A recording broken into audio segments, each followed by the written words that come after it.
दोस्तों, इस वीडियो में मैं आपको दुनिया में बनाए जाने वाली खतरनाक तरीन गेम की कहानी सुनाऊंगा। लेकिन इस गेम की कहानी एक वाक्य से शुरू होती है। 20 मार्च 1995 को जापान के शहर टोक्यो में हजारों लोग ट्रेन में सवार हो रहे थे।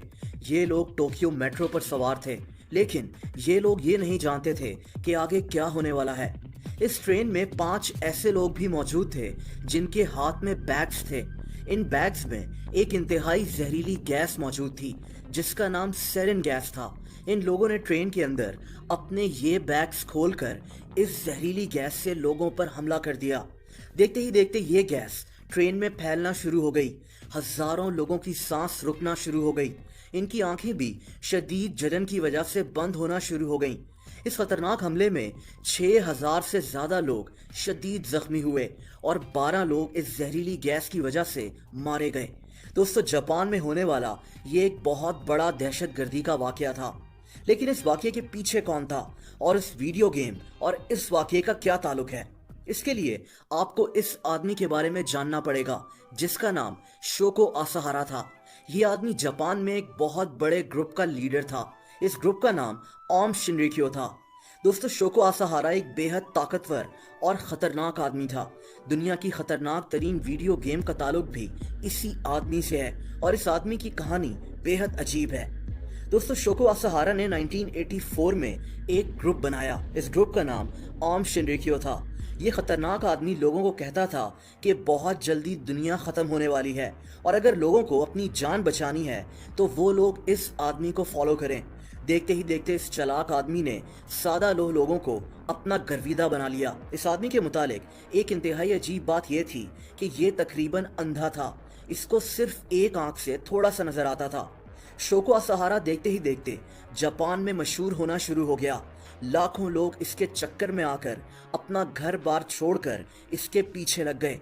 कई लोग इससे अपनी बीमारियों का इलाज करवाने आते तो कई लोगों को लगता था कि ये आदमी उनके रुके हुए काम ठीक करवा देगा।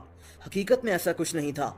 ये आदमी सिर्फ अपनी चालाकी से लोगों के जहनों को अपने कंट्रोल में कर रहा था। लेकिन शोको आसाहारा का असल प्लान कुछ और था।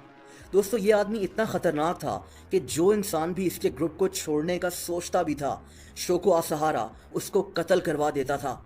ये अपने ग्रुप में शामिल लोगों से जबरदस्ती पैसे वसूल करता था। इनकार करने पर ये लोगों को अगवा करवा लेता, लेकिन इसके लाखों फॉलोअर्स इन बातों पर यकीन नहीं रखते थे। दोस्तों, 1990s में इस खतरनाक आदमी की ताकत इतनी ज़्यादा बढ़ गई थी कि इसने खतरनाक हथियार बनाने शुरू कर दिए जिनमें केमिकल वेपन्स भी शामिल थे। ये आदमी दरअसल जापान पर कब्जा करने का प्लान बना रहा था। इस आदमी के लिए काम करने वाले लोग दिन रात गन्स, हथियार और ऐसी दूसरी चीज़ें बनाना शुरू हो गए। 1995 तक शोको आसाहारा $1 अरब का मालिक बन चुका था। ये जापान के अमीर तरीन लोगों में से एक था। एक आम सा इंसान जो देख भी नहीं सकता था, वो लाखों लोगों को बेवकूफ़ बनाकर उनका लीडर बन चुका था। ऑस्ट्रेलिया, जर्मनी, रशिया और कई दूसरे मुल्कों में इस आदमी के लोग मौजूद थे। इस आदमी के पास जापान में लाखों एकड़ जमीन मौजूद थी, इतनी जमीन कि उस पर पूरा शहर आबाद हो जाए। इसके पास एक हेलीकॉप्टर भी था। इसका प्लान ये था कि ये इसी हेलीकॉप्टर के जरिए जापान के शहरों पर जहरीली गैस गिराएगा। 1995 में जापान के शहर टोक्यो में होने वाले उस जहरीली गैस के अटैक के पीछे इसी आदमी का हाथ था। इसको बहुत जल्दी गिरफ्तार कर लिया गया और कई साल जेल में रखने के बाद जुलाई 2018 में इस आदमी को फांसी दे दी गई थी। दोस्तों, दुनिया की खतरनाक तरीन गेम की कहानी इसी कहानी से जुड़ी हुई है। जहां ये आदमी खतरनाक हथियार बनाकर जापान पर हमला करना चाहता था, वहीं ये आदमी लोगों के जहनों को कंट्रोल भी कर रहा था। इसकी तारीफ में बनने वाले मुख्तलिफ गाने हों या फिर वीडियो गेम्स हों। दोस्तों, ये लोगों के जहन को कंट्रोल करने के लिए मुख्तलिफ गेम्स भी बनाता था, जिनमें से एक गेम का नाम द स्टोरी ऑफ कामाकुशी विलेज है। टोक्यो में उस ट्रेन अटैक के कुछ महीने के बाद ही ये खतरनाक गेम मंजरे आम पर आई। इस गेम में लोगों को शोको आसाहारा बनकर गेम खेलनी होती थी। खेलने वाले का काम गेम में शोको आसाहारा के ग्रुप को कंट्रोल करना होता था।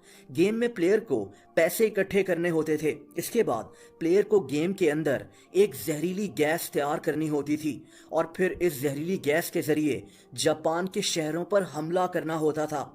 गेम में प्लेयर को पुलिस से बचना भी होता था।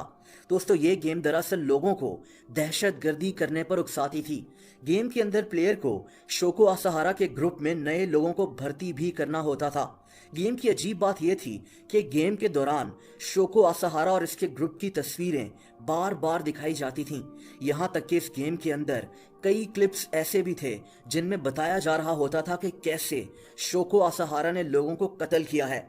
इस गेम का एंड भी काफी ज्यादा अजीब था। अगर प्लेयर गेम जीत जाए तो वो जापान के शहरों पर जहरीली गैस से हमला करता था जिनमें लोगों को कत्ल होते हुए दिखाया जाता था। लेकिन अगर प्लेयर ये गेम हार जाए तो गेम में दिखाया जाता था कि दुनिया तबाह हो रही है और खत्म हो रही है। ये गेम बेहद वायलेंट थी। दोस्तों ये गेम लोगों का जहन कंट्रोल करने और इनके जहनों को ब्रेन वॉश करने के लिए बनाई गई थी, और ऐसा हुआ भी। कई लोग, खास तौर पर बच्चे, ये गेम खेलकर दहशतगर्दी की तरफ माइल होना शुरू हो गए। एक अजीब बात यह भी थी कि इस गेम को बनाने वाले का आज तक पता नहीं चल सका। कई लोग कहते हैं कि ये गेम शोको असाहारा ने नहीं बनवाई थी, बल्कि सिर्फ इस आदमी का मजाक उड़ाने के लिए बनाई गई थी, लेकिन इसका कोई ठोस सबूत नहीं मिल सका। बहरहाल द स्टोरी ऑफ कामाकुशी विलेज को दुनिया की खतरनाक और अजीब तरीन वीडियो गेम्स में से एक माना जाता है।